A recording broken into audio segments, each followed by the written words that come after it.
In the current attacks on the Islamic Republic by Israel and United States, some of the Islamic Republic's leaders are still alive.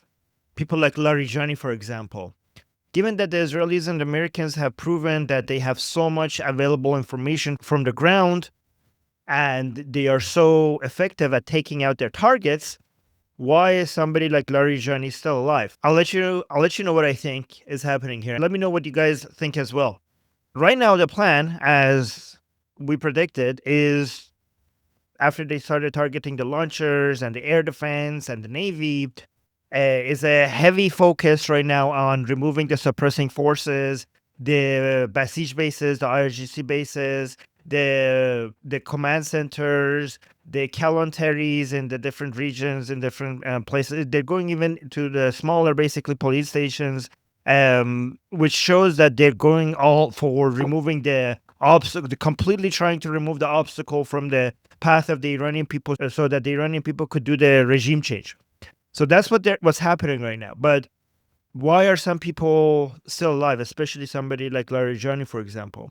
The reason why this plan is so effective is that once the forces on the ground start noticing that they're not getting any command from their higher ups and that everything seems to be a lot more unorganized and a lot of their bases are being taken out, and when they go to work, I mean, there's so many videos right now from the regime forces. They look like the homeless people, not know, like they're having tents in the corner. Some of them are just standing in the street because there's no base to go back to. It's beautiful to watch, by the way. It's really fun to watch them running around, not knowing what to do. But I mean, we're still in the process. They still are receiving because there are backup command centers. So we're still in the process of removing the entire command structure and the intelligence operations behind the scene that the Islamic Republic has when it comes to suppressing Iranian people. This is the main barrier right now for regime change. Okay, it's not the launchers, it's not the Navy, it's not the air defense. It's the Islamic Republic's ability to suppress their people. Because if we want regime change, it's the Iranian people who are going to do the regime change, and this ability to suppress the Iranian people, that's what we have right now between what we have right now, which is like the corpse of the Islamic Republic, and complete regime change that is about to come. This is the thing. This is the main obstacle that needs to be removed, and then the Iranian people will be able to, when the call to action comes from Princess of Pahlavi, then they will be able to basically take over government institutions and all key areas, and basically that's when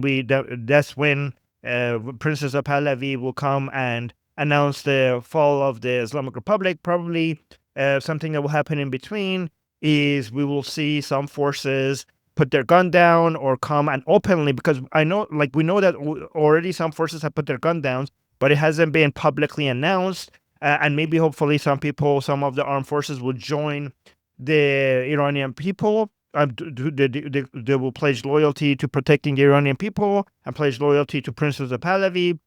That would be something that we are looking to see. But here's the problem, though.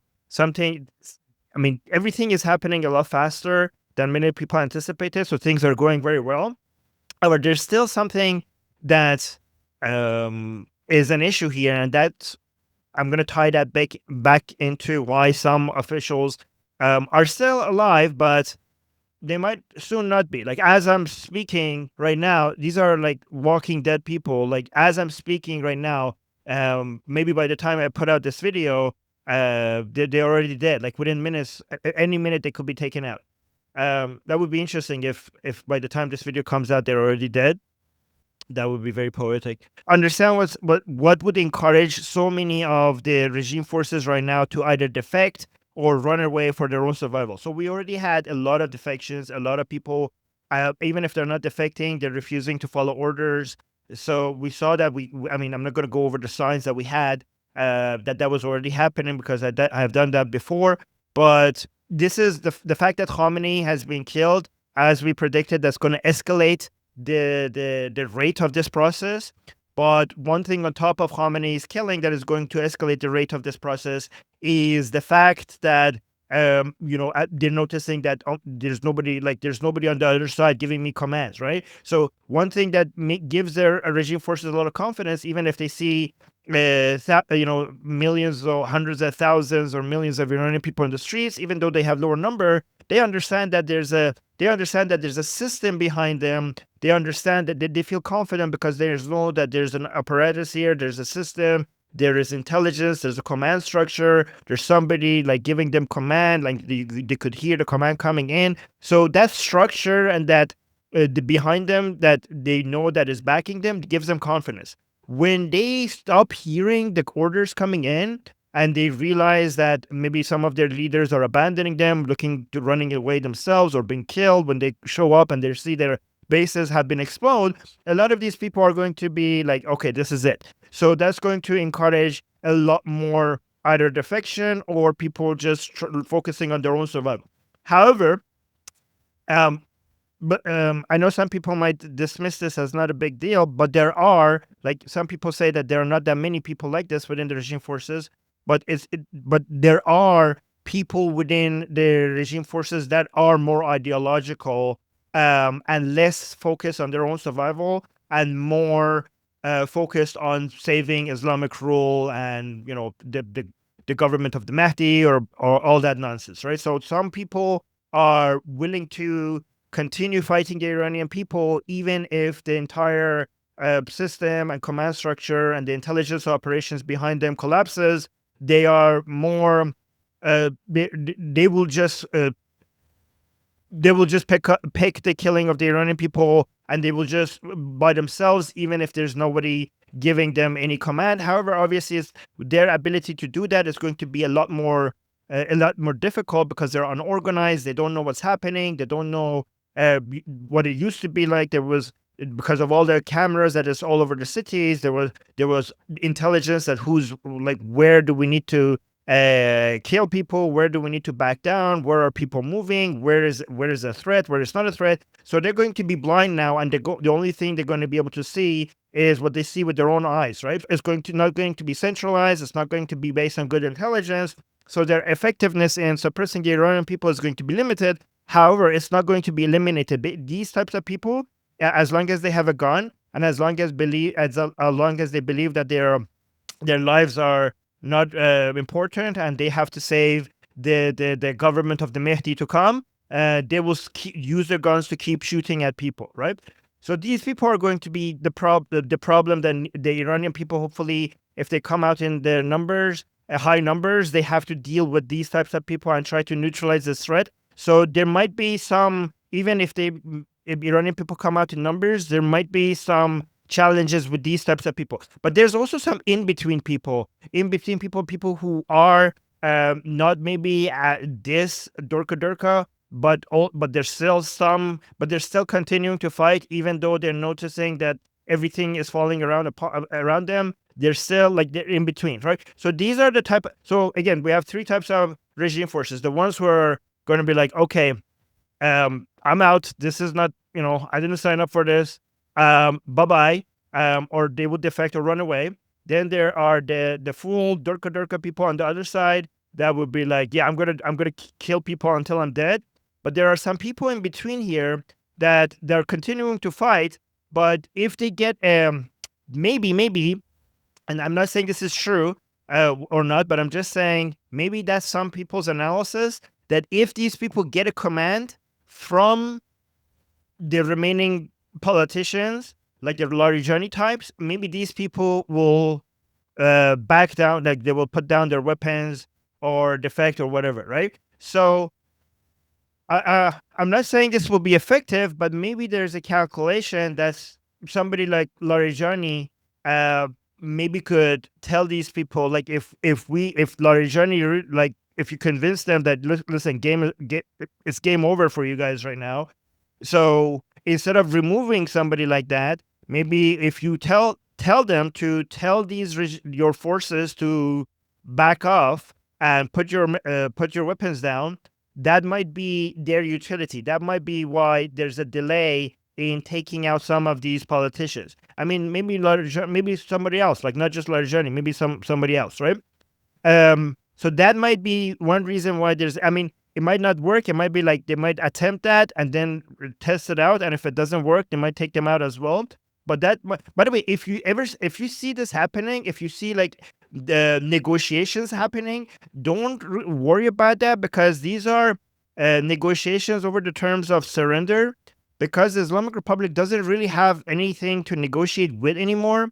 They have no leverage when it comes to negotiation. So even if there's any talks between, I don't know, the Americans and the remaining officials of the Islamic Republic, given that everything has been taken away from them, the only thing they have to offer right now is to give as stand down order to the remaining regime forces. Because as effective as the Israelis and the Americans are when it comes to taking out the officers, taking out the commanders, and taking out the command bases or the intelligence bases, they can't basically. You're not going to be able to, even with their abilities, to take out every single regime force that might still want to continue to fight the Iranian people. That's why, in that case, maybe having one of the remaining people, one of the remaining Islamic Republic for politicians, just tell them like, "Hey, it's over, back down." That would reduce the cost to the Iranian people when when it's their time to come into the street. So this might be what's happening. And even if the person who's giving that command, by the way, they're not going to. Don't worry, they're not going to have any place in Iran after the Islamic Republic falls, just because maybe the deal that they, I don't know what would they get in return, but it's not like they're going to have any shot. The Iranian people are not going to allow any of these people. Maybe they will give them an exit strategy to run away in return, something like that. Maybe that they will make a deal like that. And don't worry about that. If some regime people are running away, it's good for some of them to have an exit strategy so that they're not staying and fighting the Iranian people. We could hunt them down later, just like the Israelis hunted down the Nazis. After the fall of the Nazis, they found them all around the world and hunt them down. In the future of Iran, we could do the same thing. So it's good. It's good to give them an exit door so that they could run away, so that they could focus on their own survival rather than killing the Iranian people. And even if they're like taking some money with them or whatever, we will hunt them down later. So that's not something right now. The focus should be on saving Iranian people's lives and bringing justice to the Iranian people. It would be something that we will focus on after the Islamic Republic falls.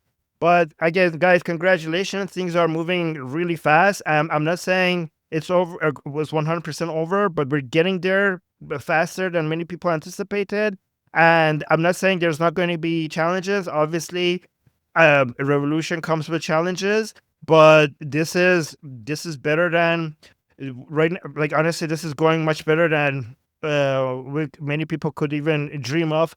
Again, I know we're going to keep paying a price for even the remaining parts of this revolution. It's not going to be all like smooth sailing from now on. Always revolution comes with challenges, but honestly, this is amazing. Like this, like that, it's going to be worth it. These are the best days of our lives. I think I could speak on behalf of many Iranians saying that. So what a time to be alive, right? We're living through the greatest revolution in history, and it's such an honor to be in the middle of it with you guys. And hopefully, I'll see you guys in Tehran soon. All right, guys. Love you guys. Let me know if you want me to do more short videos like this on a daily basis, giving you updates. I think like I saw some people like these shorter format videos. So let me know in the comments if you want me to continue making one every day. And yeah, so guys, I'm Israel Chai, Javid Shah. See you guys in Tehran.